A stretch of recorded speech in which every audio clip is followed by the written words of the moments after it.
Bonjour à toutes et à tous. Une nouvelle vidéo notamment sur Jacques, donc l'apôtre, l'ancien, Jacques le Juste, surnommé ainsi. Quelques informations bibliques mais aussi historiques et traditionnelles à son sujet qui sont quand même importantes. Donc comme nous pouvons le voir selon les Écritures, Jacques était un apôtre selon Galates chapitre 2 verset 19, un docteur selon Jacques chapitre 3 verset 1. Donc Galates chapitre 1 verset 19, pardonnez-moi. Et par exemple, historiquement, il est considéré comme le premier évêque de Jérusalem. Par exemple, entre parenthèses, certains pères de l'Église ou historiens primitifs confirment que Pierre et Jean, bien qu'apôtres de premier plan, parmi les 12, ont choisi Jacques pour diriger l'Église locale, donc la première et grande Église à Jérusalem, en raison de sa stature morale et de son lien de parenté avec Jésus, parce que c'était l'un et le premier petit frère de Jésus-Christ selon la chair, comme Paul le mentionne dans Galates chapitre 1 verset 19, mais même dans notamment Évangile synoptique, Matthieu chapitre 13 au verset 55-56 et Marc chapitre 6 verset 3 si je ne me trompe pas. Et c'était un ancien, voire même le principal ancien au sein de l'église de Jérusalem. On peut le voir dans Actes chapitre 15 au verset 13, lors du premier concile. On dit approximativement, si je ne me trompe pas, en l'an 49 et 50. Notamment sur, dirais-je, le fait de trancher sur, on va dire, le rapport, mais aussi un accord entre les exigences de la loi juive mosaïque et l'accueil des gentils, non-croyants, donc les personnes issues des nations.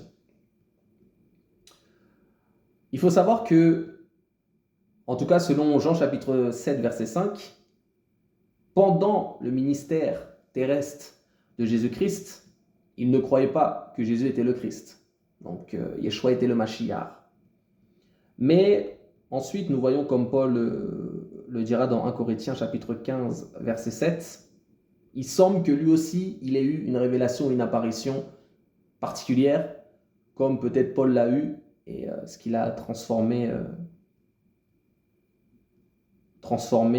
pour passer de sceptique à, comme il est écrit dans Galates chapitre 2, au verset 7 et 10, l'une des colonnes, l'un des piliers de l'Église primitif, aux côtés de Pierre, de Jean, et par la suite de Paul ou Barnabas. D'autres témoignages, donc là d'un point de vue historique, à son sujet. Donc, historien juif Flavius Joseph, notamment dans ses Antiquités judaïques, écrites vers l'an 93 après Jésus-Christ, Joseph mentionne l'exécution de Jacques, donc on dit en l'an 62 après Jésus-Christ. Profitant d'une vacance du pouvoir romain entre deux gouverneurs, le grand prêtre, donc Anan ou Anne le jeune ou sinon Ananus, a fait arrêter Jacques et quelques autres. Joseph note que Jacques était si respecté que les citoyens les plus observateurs de la Torah furent scandalisés par son exécution, ce qui entraîna la déposition du grand prêtre. Donc, pour être plus précis, par exemple, dans les Antiquités judaïques, livre XX 20, je ne sais pas si c'est page, en tout cas 200, où vous voyez de la part d'un historien non chrétien qui parle de Jacques le Juste. Par exemple, il y a aussi un historien chrétien, Égée Sippe, donc lui qui dresse un portrait de Jacques. Donc selon lui, il aurait été un nazérien. Pas nazarien, mais nazérien. Vous pouvez aller voir dans Nombre chapitre 6, donc le vœu de Nazira. Il y avait deux types de nazériens. Ceux qui étaient consacrés de Dieu depuis le ventre de leur mère, le sein maternel, comme on peut le voir avec, que ce soit Samuel, le prophète, Samson et Jean le Baptiste, donc ne buvant ni vin et ne se coupant pas les cheveux. On dit de lui qu'il passait tellement de temps en prière dans le temple, donc à intercéder pour Israël, pour la rémission, le pardon de ses péchés, que ses genoux étaient devenus cailleux comme ceux d'un chameau. Et on le surnomma Jacques le Juste, mais aussi Obléas, qui signifie rempart du peuple.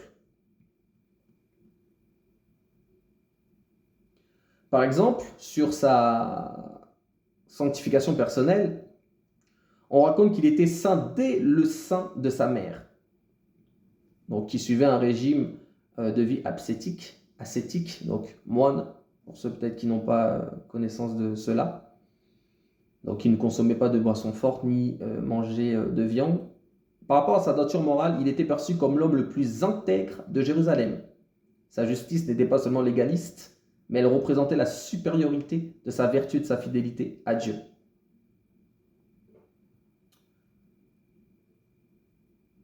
Ensuite, il faut savoir que Jacques a été martyrisé, voilà, qui s'est fait clairement assassiner. Donc, pour les sources en tout cas historiques, c'est Hégésippe. Vous pouvez notamment le retrouver parce que c'est Eusèbe de Césarée, entre parenthèses le père de l'histoire de l'Église, qui parle d'Hégésippe, parce que voilà, Hégésippe, ses œuvres, ses ouvrages ont été perdus, mais notamment il en parle dans son ouvrage L'Histoire ecclésiastique, on peut voir au livre 2, chapitre 23, ou sinon, notamment paragraphes 4 et 18, donc, par rapport au portrait physique de Jacques. Donc, il faut savoir qu'il a été martyrisé. Donc, on dit que les scribes et les pharisiens, donc les chefs religieux du peuple d'Israël, le forcent à monter sur le pinacle du temple. Le pinacle, c'est la partie la plus élevée d'un édifice, donc historiquement et en architecture, pour qu'ils détrompent le peuple au sujet de Jésus. Parce qu'il faut savoir qu'il avait une très grande influence et que eux étaient inquiets de cette influence-là.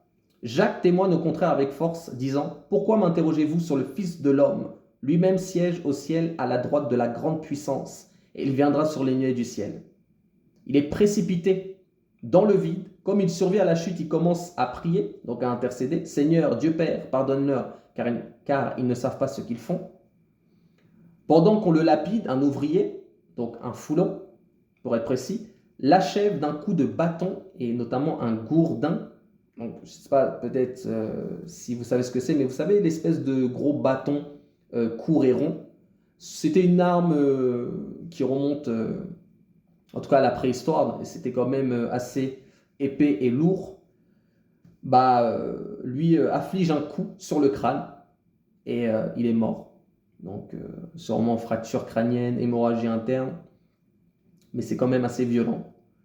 Donc, voilà comment est décédé Jacques.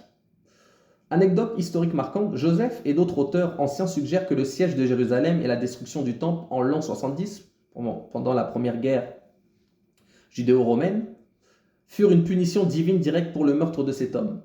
Et il faut savoir aussi que Jésus-Christ prophétisa la destruction du temple. On le retrouve dans les évangiles, notamment synoptiques. Matthieu chapitre 4, Marc chapitre 13 ou Luc chapitre 21. Notamment où il parle d'eschatologie.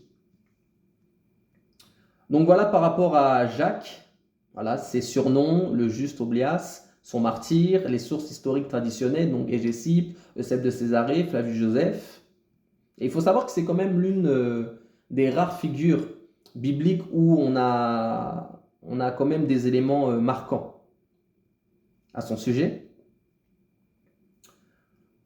Donc, voilà.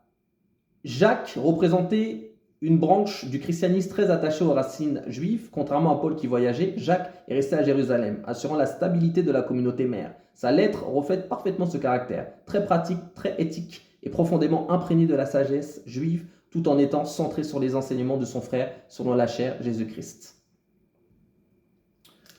Donc voilà des informations sur la personne, la figure de Jacques le Juste, en lien avec les précédentes vidéos sur son épître.